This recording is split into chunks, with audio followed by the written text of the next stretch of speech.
Okay, so what do we have today?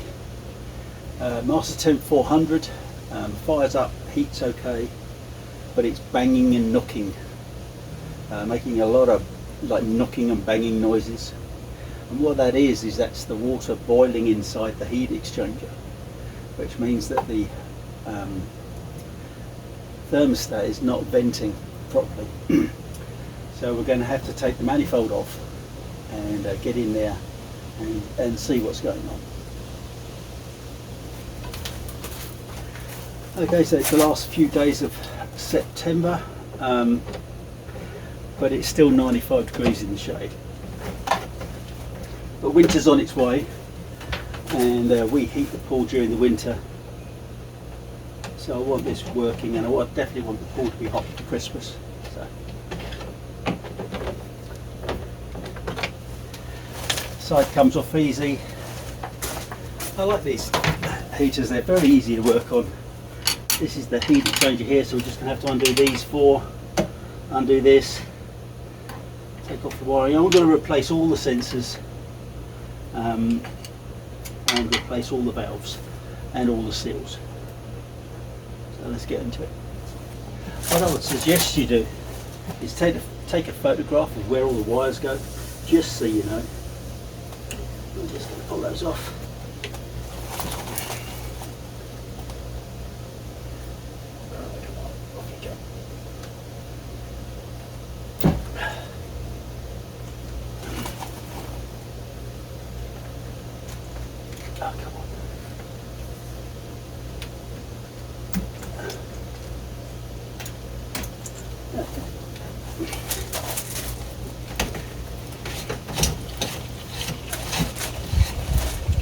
Turn the water selector off. Isolate that. Let those all drain back in the pool.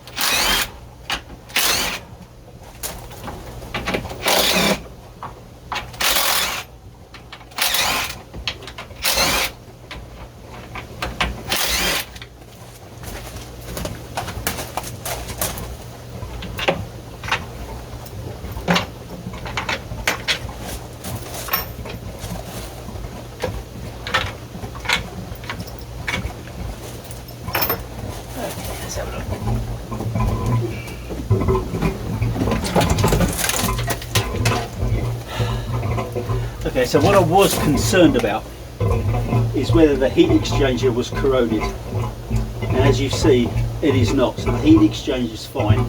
Really pleased about that. So let's get this on the bench and see what we're looking at. It's a while since I've had to have the heater apart this far. I have had to change that heating element before, and that's because I was careless and didn't keep the pH level of the pool correct, so it corroded the heating element or the heat exchanger. This time the heat exchanger is fine because I've been more diligent with the keeping the pool right. So I'm going to pop that off of there. Get that out. Oh yeah. Aha! Look at that. Okay. So let me just pull this out of here. That is the problem. So a bit of plastic from one of the pool filter elements has come through and jammed the thermostat. So I've just changed the heating elements, or the filter elements, because they were old and they were starting to fall apart. Bugger, look at that. But that's okay, that's great. I've found a definite reason for why it's doing what it's doing. Everything's a little rusty in here, so we're going to be changing all of these parts, all the bypass valves, all the sensors, because that sensor's pretty grim. And great, we've found the fault, so we can move on. Okay, so while I've got it this far apart, I might as well just change all of the sensors, so I'm not fiddle-faddling around in a month because one of the sensors didn't change fails. So all the new ones, they all come taped up ready. That's nice.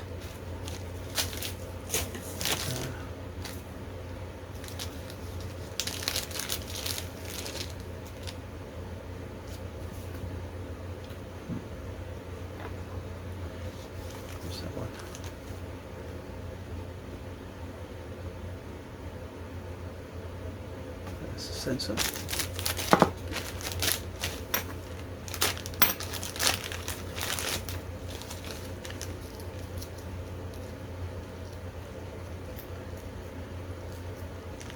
My thumb's getting better, by the way. I can nearly open bags with it. It's still it is getting a lot better. I can use it more and more. Bypass valve, O-ring kit. This is the bit that was broken. Oh, that's handy. They give you a whole new cap with an O-ring on it. That's nice. That's nice. So we'll put that. We can put that in last, actually. So the strange thing is, I could have unscrewed that from here and taken this out, which was the faulty piece, without taking the whole lot apart. But I wanted to see inside this. I wanted to see the heat exchanger. I wanted, and this is corroded, so I think that would have been a false yeah, that wouldn't have helped me very much. So let's get this out of here. Little bypass valve. I'm going to change these sensors once at a time. I always like to use the correct wrench. I don't like adjustables. Get the one that fits. Take that out of there. That's this one.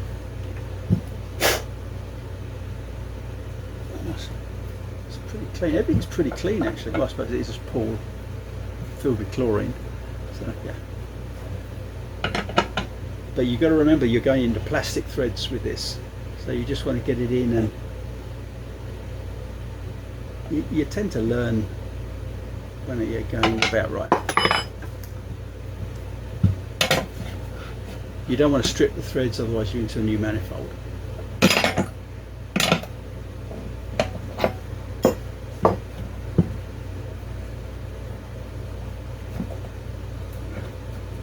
I'm not even going to keep these old ones because I'm just going to buy news and keep it. I always keep all of these sensors as spares. I'm not going to refit that ever, so I'm going to throw it away. Strangely enough, the new one doesn't come with any tape on it.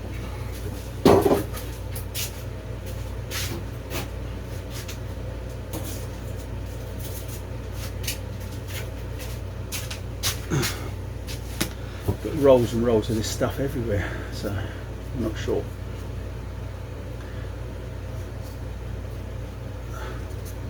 Just apply it nice and evenly, don't let it get kinked. Don't put too much on. You're probably looking for a couple of wraps. Too much and it's going to take up too much thread. Not enough and it's going to leak. So you go. All of these threads are tapered, so the further you screw them in, the tighter they get.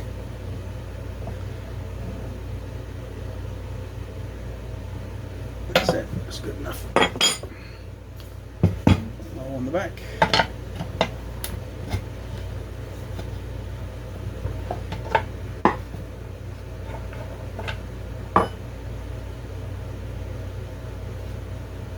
That's that one.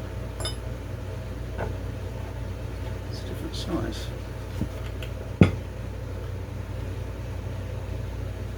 Oh yes, either side of the exchanger, that's what it is.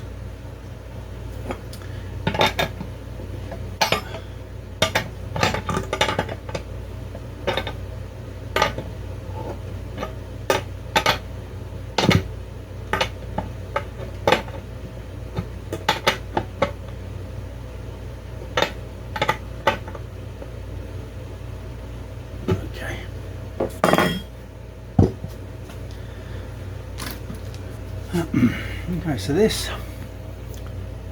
goes onto the thread here, onto the spring,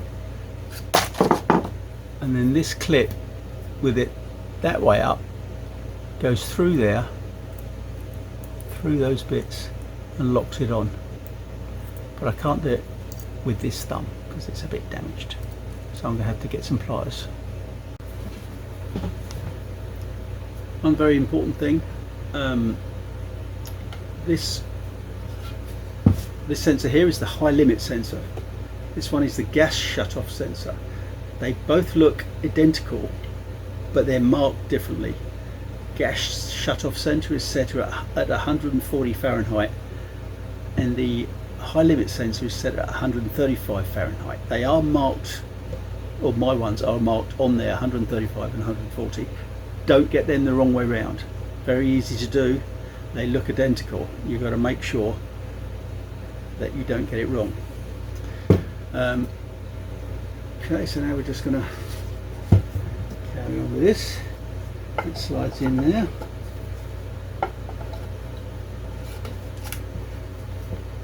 I'm going to put that in last from the other side, and I'm also going to put some silicone grease on that O-ring.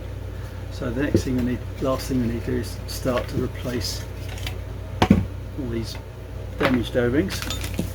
It's always nice when you take something apart, you actually find a fault.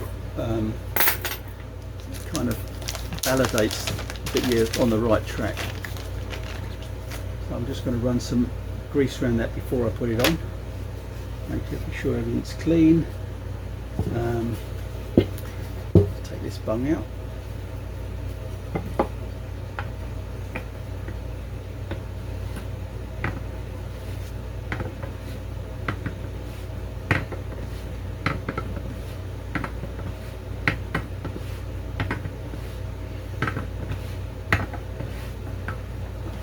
I'm going to put this back in. I'll put that back in once everything's on, because that big spring is going to make it just awkward to fit everything nice and square and snug. I've cut myself. So let's get back outside and we'll put it back on the heater. So, run the O-ring through my fingers with the grease on, get it nice and wet. And also by doing this you can feel if there's any little gritty bits on it. Same as you would if you have a scuba diving camera, you know, O-rings are everything.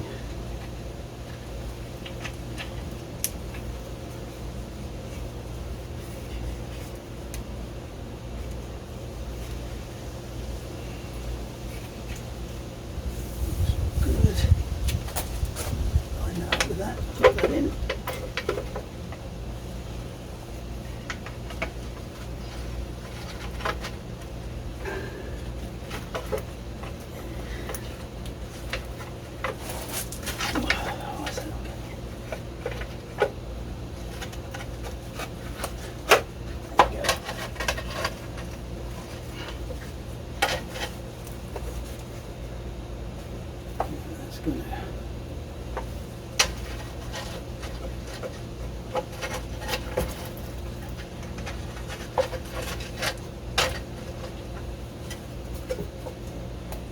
Sure that's all going to fit in nicely.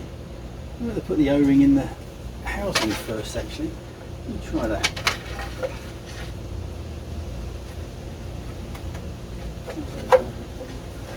Maybe not. I think that's going to bed in okay. Next thing though, we're going to change all of these O-rings.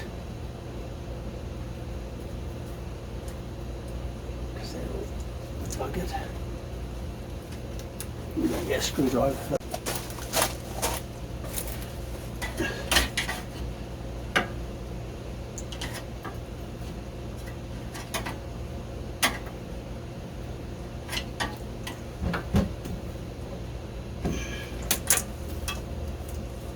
There's no scale or anything in here, it's all, everything's pretty clean, which is nice. It's nice to validate you keeping your water at the right chemical levels. Just that bit of plastic got in there.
Excellent, okay.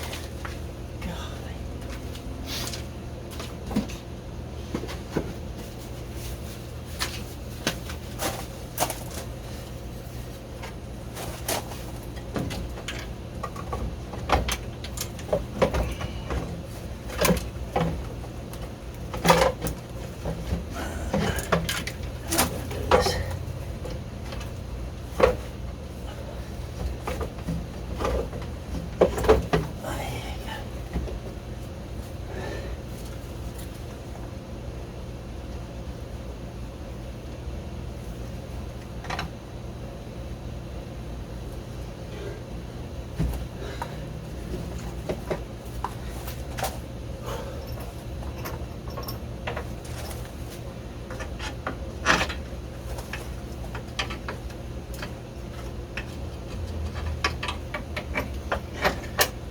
God, these bolts have got hot in the sun.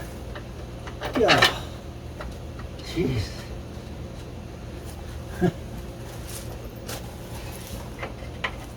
God, everything's so hot.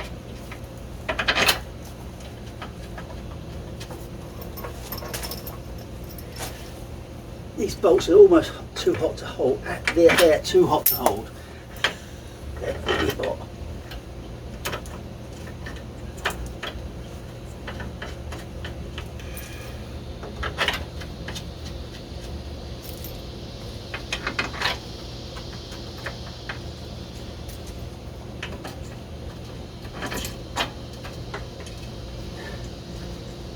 I think I'll be using the heater right today. It's a little too warm.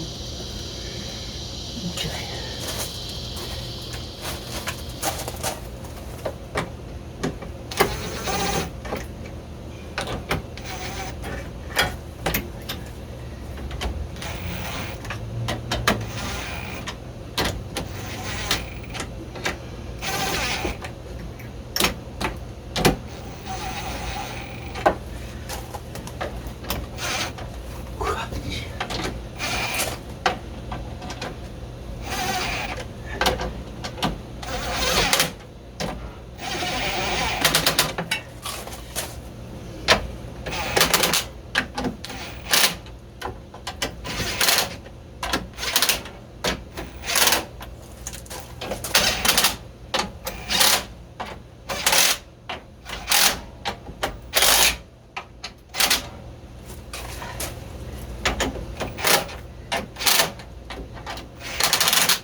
I'm going to switch to a manual tool so I can feel how tight these are going on.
connected all the wiring up. Now I'm going to fit the thermostat, grease the O-ring, drop that in there. You can see how trying to get this in at the same time getting all these torqued up nicely would have been difficult. Definitely better to fit this afterwards.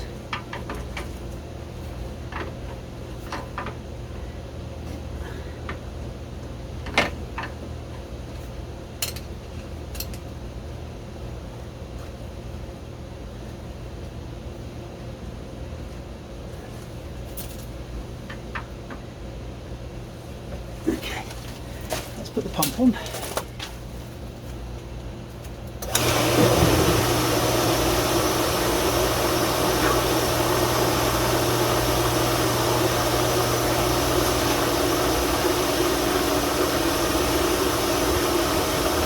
Always a good sign, no leaks. Let's let the pump run for a while, make sure there's no air left in it, and then we'll fire it up.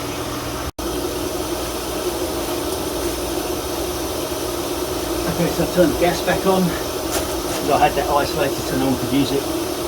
Everything's connected, pump's running, there's no air in it now. Let's fire it up.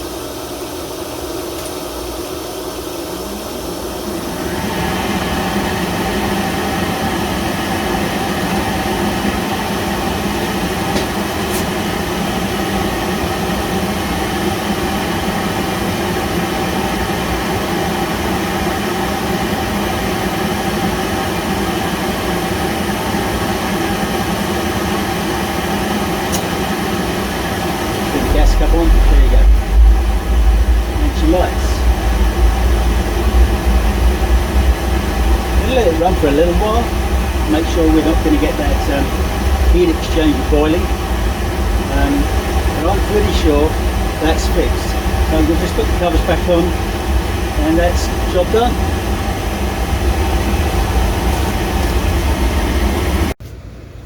Okay, well it's beer o'clock. I'm going to have a beer.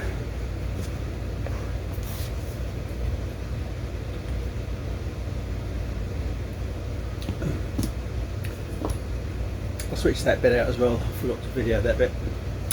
So it's always nice to actually physically find the fault, and the fault was exactly what I thought it was. That thermostat failing, except for it was failed because someone was jammed in it. It was still good to change out all the O-rings and seals, and a lot of those sensors were really looking a little grim. So it's just nice to get everything all changed out at once. Not expensive to change all the sensors like that. Strange thing is though, the thermostat cap, the new one, leaks. It must have a crack in it, because it's got the biggest O-ring on the planet sealing it, and that O-ring just goes into a nice hole, so it can't be getting past the O-ring. It's got to have a fine crack in it somewhere. I tried reseating it multiple times. There's a crack. There's a little crack just there. I tried reseating it several times, and it would just weep. So I put the old cap back on and sealed like a champ. So I hope this has been helpful. These heaters are not that complicated. They really aren't. So it's nice to know all the little bits that can go wrong with them, and then you can fix them yourself. So I'll catch you all later. Thanks a lot. Bye.